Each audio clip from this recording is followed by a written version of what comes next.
મિત્રો, આજે આપણે આંગળીઓના વ્યાયામ કરશું. ખાસ કરીને સંધિવાને કારણે આંગળીઓ છે વળી જાય છે, સોજો આવી જાય છે, દુખે છે.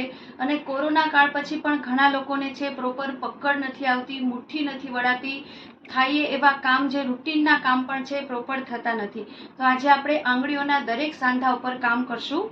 નમસ્કાર, હું છું કાનન માંકર.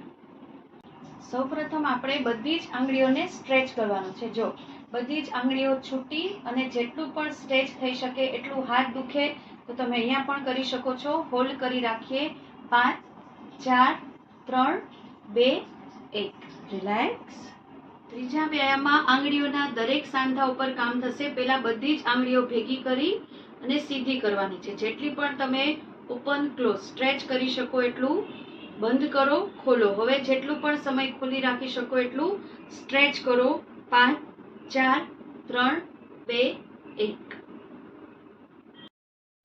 હવે એક વખત અંગૂઠો અંદર, એક વખત બહાર. પણ જ્યારે મુઠ્ઠી ખોલો ત્યારે એકદમ ખોલવાની છે. જો એકદમ મુઠ્ઠી ખુલી, અંગૂઠો અંદર, બંધ, ખોલો, બંધ. એક વખત અંગૂઠો અંદર.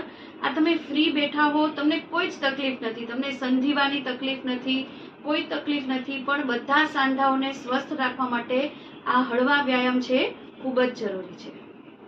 છેલ્લા વ્યાયામમાં બધી જ આંગળીઓને ચલાવવાની છે કન્ટિન્યુઅસ.